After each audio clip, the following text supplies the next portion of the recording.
අදත් ලෙසන් එක මේ අද ලෙසන කර ඉස්සරලා කරප එක දෙවැනි කොටස එකන එනිවන් එනි බොඩි කියන එක සිංහල තේරුම් දෙකත් තියෙනවා එකක් අප ඉස්සල්ලා වීඩියෝ එක කරා අද තියෙන්නේ අනිත් තේරුම ගැන කවුරුවත් කියන කෙන එක අමුවට අපි කියන්නේ කවුරුවත් කියලා අන්නේ අමු තේරුමෙන එක තමයි අද ලෙසන් එක රයි් එතකොට මේක කොටස් දෙකක් මං බෙදලා තියෙනවා එකක් තමා මේ එනිවන් කියන එක සබ්ජෙට් එකක් විදියට භාවිතා කරනවා සබ්ජ භාවිතා වෙන විදිිය සොරි භාවිතා කරනේ භාවිතා වෙන භාවිතා කරන කොම භාවිතා වෙනගෙන සබ්ජෙක්් එක කියන්නේ ක්‍රියා මේ වාක්‍යයක් හදද්දී මුලටම ගන්න එක මුලටම එනවා සබ්ජෙක්් එකක් විදියට අනිත්තක තමයි ඔබ්ජෙක්් එකක් දෙන කර්ම පදයක් විදිර එකෙන වාකය කෙරවලටෙනවා ක්‍රියාපදයෙන් මුලට සහ ක්‍රියාපදයෙන් කෙර එහ පැතර ක්‍රියාපද ඉස්සරාට සහ ක්‍රියාපදයෙන් පසුවට එම ක්‍රියාපද ඉස්සරහට ගන්නේ සබ්ජෙක්් එකක්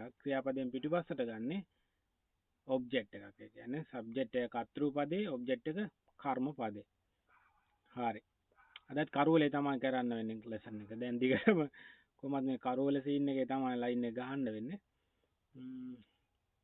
මං පේන්ඩ ඔන්න වලට මේ ලෙසන්න එක අන්ඩස්ටෑන් වනාන ඒ ඇති ටයිට් වැඩේ කටිනිය කරගෙන ඇති කරුවල කියලා එම කර මනා කරන්නද ටෝච්චක මට පේනවා මම මේ ඉන්න තැන රයිට් පලවෙනි දැන් මේක හදාගන්න මෙන්න මෙහෙමයි හරිද හදාගන්න දැන් සබ්ජෙක්ටයක් විදිහට එනිවන් ගත්තා එනිවන් අරගෙන එක කෙනෙක් කවුරුවත් එතකොට එනිවන් කවුරුවත් එකට සිංහල අමුවට ගැලපෙන එක ගන්න ඕනේ නිකම් බොරුවට ලියලා වැඩක් නැහැ පාඩම් කරගෙන කවුරුවත් කියන එකට ලස්සනට ගැලපිලා එනවා සිංහල අමු තේරුම් වගේක් කවුරුවත් ආවෙන අන්න ඒ වගේ කවුරුවත් කෑවෙන කවුරුවත් දැක්කෙන කවුරුවත් වැඩ කරේන කවුරුවත් උදව් කරේන කවුරුවත් කැමතින කවුරුවත් උත්සාහ කරේන කවුරුවත් කතා කරේන කවුරුවත් පිරිසුදු කරේන සුද්ධ කරේන අන්නේ වගේ න කවුරුවත් කවරු එන්න ගොඩක් තියෙනන බර Lester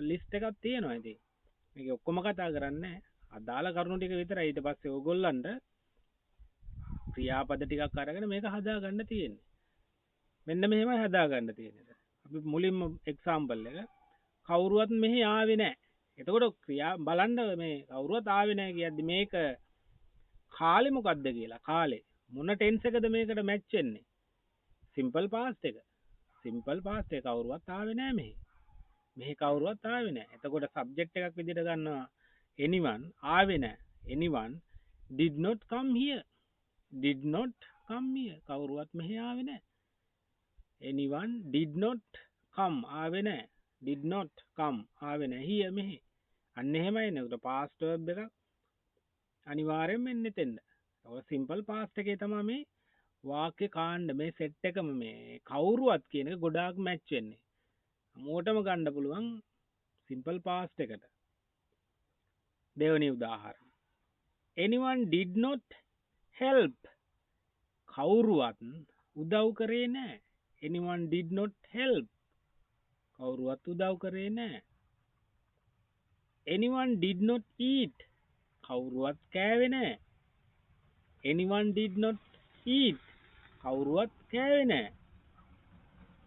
anyone did not see කවුරුවත් දැක්කේ නෑ anyone did not see කවුරුවත් දැක්කේ නෑ anyone did not work anyone did not work කවුරුවත් වැඩ කරේ නෑ දාගන්න පුළුවන් එහෙම පැත්තට ආද්දද එහෙම දාගන්න පුළුවන් අද උදේද අනේ වගේ anyone did not work today morning අද උදේ anyone did not try anyone did not try කවුරුවත් උත්සාහ කරේ නෑ කවුරුවත් try කරේ නෑ anyone did not speak කවුරුවත් කතා කරේ නෑ anyone did not speak කවුරුවත් කතා කරේ නෑ anyone did not clean කවුරුවත් පිරිසිදු කරේ නෑ ස්කූල් ළමයෙක් නම් classroom anyone did not tell කවුරුවත් කිව්වේ නෑ කවුරුවත් කීවේ නෑ එතනින් එහාට ඒ ගැන about that ඒ ගැන කවුරුවත් කීවේ නෑ anyone did not tell. Anyone did not tell anything.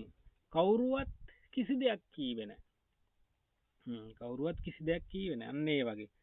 එතකොට ඒ ටික භාවිතා වෙන්නේ කවුරුවත් එකත් එක්ක anyone or anybody subject එකක් විදියට as a subject. එතකොට මෙතන වඩාත්ම අපිට ගැලපෙන්නේ simple past එක. ඔය ටික තමයි යන්නේ. right.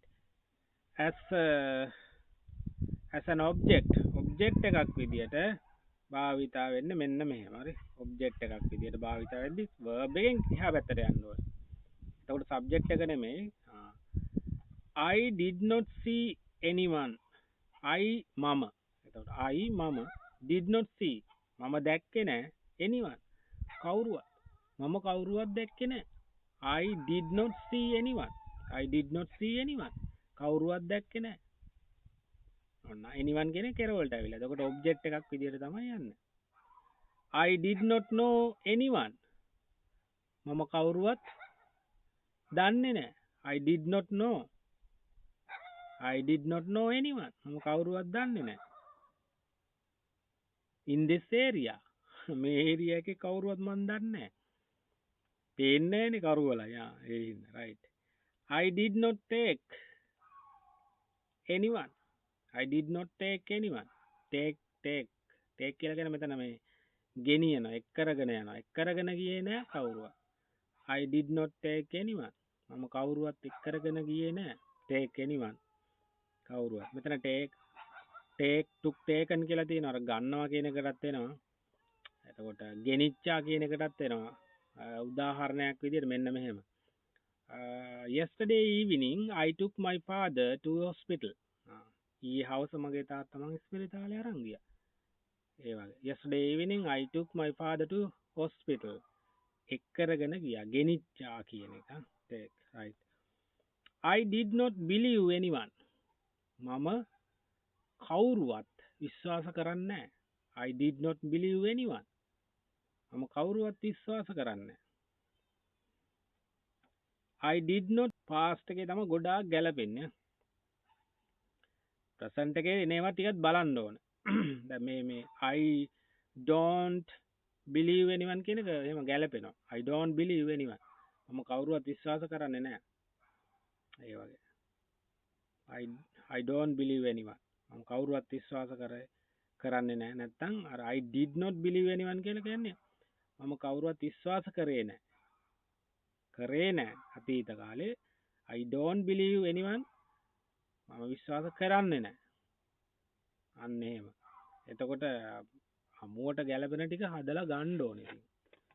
verbs ටිකක් දාගෙන බලන්න ඕනේ මෙන්න මේවා හරියට එනවද කියලා. match කරලා බලන්න ඕනේ. හරි. එහෙනම් ඊළඟ lesson එකට set වෙමු. channel එක subscribe කරලා ඊළඟ lesson එකට ready වෙන්න පුළුවන් ඔයගොල්ලන්ට. කරුවලේ class එක අදට ඉවරයි. එහෙනම් bye for now.